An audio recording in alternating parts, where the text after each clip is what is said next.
It is a familiar but underreported crime that families need to be on the lookout for of seniors, the oldest among us, being ripped off not by strangers, but by the people we hire to care for them.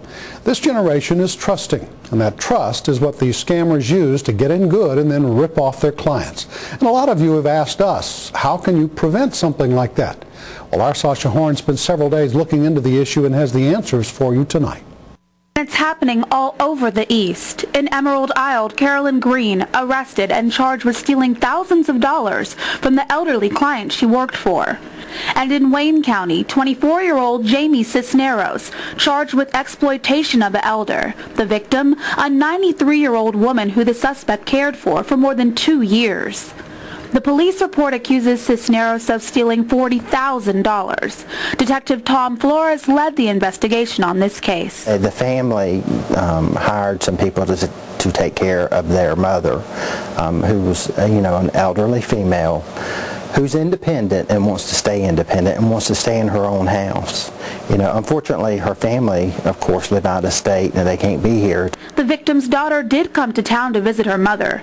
That's when police say she came across a QVC receipt that seemed suspicious.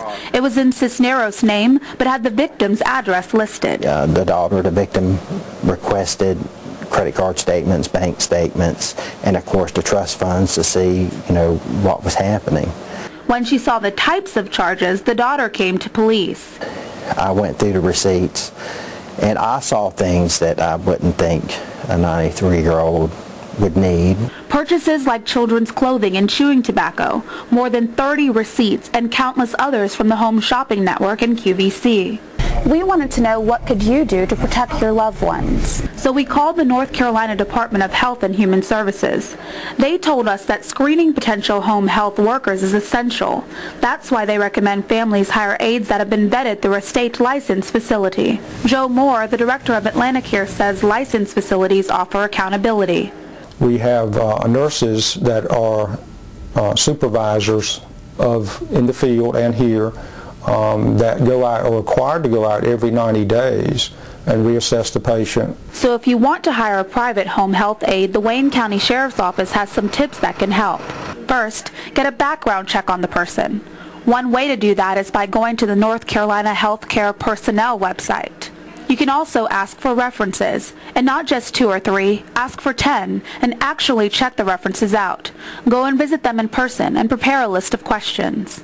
You should also watch your elders' bank statements. Make sure you are the one getting them, and don't entrust them to caregivers. You should always have a checks and balances system. The victim